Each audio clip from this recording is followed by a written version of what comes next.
ये मनीष कश्यप एफआईआर करेगा कि मुझे मेरी पिटाई हो गई, तो डॉक्टर लोग उधर से लेडी डॉक्टर भी एफआईआर करेगी कि मेरे साथ इसने बदतमीजी की, है ना। तो जांच तो दोनों एफआईआर के साथ साथ होगी, संयुक्त रूप से होगी। एक एफआईआर होगा, एक काउंटर एफआईआर होगा। तो इनकी भी पोल खुलेगी, उनकी भी पोल खुलेगी।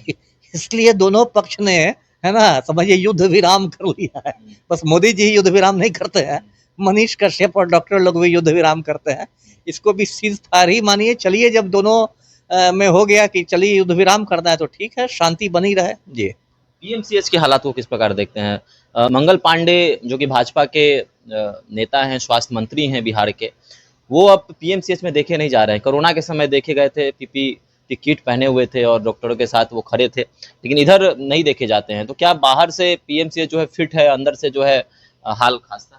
नहीं, मंगल पांडे तो मैं क्या कहूँ, एक नकारा स्वास्थ्य मंत्री हैं। मैं दर्शकों को याद दिलाऊँ, वही 3-4 साल पहले, 5 साल पहले मुजफ्फरपुर में चमकी बुखार फैला था और उसमें छोटे छोटे बच्चों की मौत हो रही थी। और पटना में जो स्वास्थ्य मंत्रालय की उच्च स्तरीय बैठक हुई, तो मंगल पांडे स्वास्थ्य मंत्री थे। इनका पहला सवाल था बैठक में कि वर्ल्ड कप क्रिकेट का क्या स्कोर है, बताइए।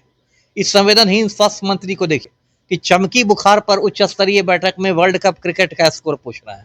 सर, दोनों पीएमसीएच में जो वारदात हुई है, मनीष कश्यप को डॉक्टरों के द्वारा पीटा गया। मनीष कश्यप का आरोप है कि इन्होंने बदतमीजी की, लेकिन एक चीज देखने वाली है कि दोनों पक्षों में से कोई एफआईआर नहीं किया है। इसको किस प्रकार देखते हैं? एफआईआर अभी तक नहीं की गई है, तो इसको कैसे देखते हैं? एफआईआर ये नहीं क्या है कि दोनों पक्ष मन ही मन समझ रहे हैं कि हमारी भी गलती थी, है ना। अब मान लीजिए मनीष कश्यप एफआईआर करेगा कि मुझे मेरी पिटाई हो गई, तो डॉक्टर लोग उधर से लेडी डॉक्टर भी एफआईआर करेगी कि मेरे साथ इसने बदतमीजी की, है ना। तो जांच तो दोनों एफआईआर के साथ साथ होगी, संयुक्त रूप से होगी। एक एफआईआर होगा, एक काउंटर एफआईआर होगा। तो इनकी भी पोल खुलेगी, उनकी भी पोल खुलेगी।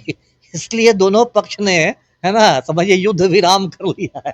बस मोदी जी युद्ध विराम नहीं करते हैं, मनीष कश्यप और डॉक्टर लोग भी युद्ध विराम करते हैं। इसको भी सीज फायर ही मानिए। चलिए, जब दोनों में हो गया कि चलिए युद्ध विराम करना है तो ठीक है, शांति बनी रहे जी। पीएमसीएच के हालात को किस प्रकार देखते हैं? मंगल पांडे जो कि भाजपा के नेता हैं, स्वास्थ्य मंत्री हैं बिहार के, वो अब पीएमसीएच में देखे नहीं जा रहे हैं। कोरोना के समय देखे गए थे, पीपीई किट पहने हुए थे और डॉक्टरों के साथ वो खड़े थे, लेकिन इधर नहीं देखे जाते हैं। तो क्या बाहर से पीएमसीएच जो है फिट है, अंदर से जो है हाल खास्ता है? नहीं, मंगल पांडे तो मैं क्या कहूँ, एक नकारा स्वास्थ्य मंत्री हैं। मैं दर्शकों को याद दिलाऊँ, वही 3-4 साल पहले, 5 साल पहले मुजफ्फरपुर में चमकी बुखार फैला था और उसमें छोटे छोटे बच्चों की मौत हो रही थी। और पटना में जो स्वास्थ्य मंत्रालय की उच्च स्तरीय बैठक हुई, तो मंगल पांडे स्वास्थ्य मंत्री थे। इनका पहला सवाल था बैठक में कि वर्ल्ड कप क्रिकेट का क्या स्कोर है, बताइए। इस संवेदनहीन स्वास्थ्य मंत्री को देखिए कि चमकी बुखार पर उच्च स्तरीय बैठक में वर्ल्ड कप क्रिकेट का स्कोर पूछ रहा है। तो ये लोग नकारा लोग हैं, इनसे क्या होगा। जाइएगा तो बात बनाने लगेंगे, सीधे जंगल राज 2005 पर पहुंच जाएंगे। अरे 2005 कब था, अब 2025 है। आप तो अपना हिसाब किताब दीजिए। बिहार में क्या स्थिति है। अभी परसों एनएमसीएच है, वो भी पटना का बड़ा सरकारी अस्पताल है, वहां से खबर आ रही है एक मरीज भर्ती हुआ, रात में उसकी 4-5 उंगलियां कुतर के चूहा चले गए। अब क्या होगा। उस चूहों पर कुछ कीजिएगा तो मंगल पांडे कहेंगे कि तो भगवान गणेश का वाहन है, इसे तो हमारी धार्मिक भावना पर ठेस पहुंच गई, तो सनातनी संस्कृति है, तो चूहे सनातनी है, ऐसी बात बनाने लगेंगे कि आप कुछ नहीं कर सकते हैं। आप चूहे मारने की दवा वहां नहीं डाल सकते हैं अस्पताल में।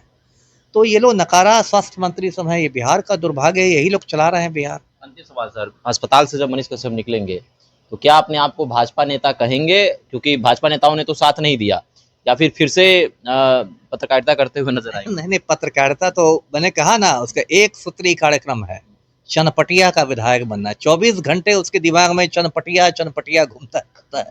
सो वो तो जब तक भाजपा उसको धक्के मार के नहीं निकालेगी, वो भाजपा में रहेगा। और मुझे लगता है कि जिस तरह से भाजपा टिकट बांटती है, इसको टिकट मिल भी जाए तो कोई आश्चर्य की बात नहीं है जी। चलिए, तो पीएमसीएच में जिस प्रकार मनीष कश्यप की पिटाई की गई है और उसके बाद पूरे बिहार में चर्चा है, पीएमसीएच पे भी सवाल उठ रहे हैं। दो पक्ष है, एक मनीष कश्यप का सपोर्ट करते हुए नजर आ रहा है, तो दूसरा पक्ष जो है पीएमसीएच प्रशासन पर भी दोषारोपण कर रहा है। वहीं एक पक्ष मनीष कश्यप का समर्थन कर रहा है। आपको क्या लग रहा है इस विषय पर? आप भी हमारे साथ कमेंट सेक्शन में बता सकते हैं।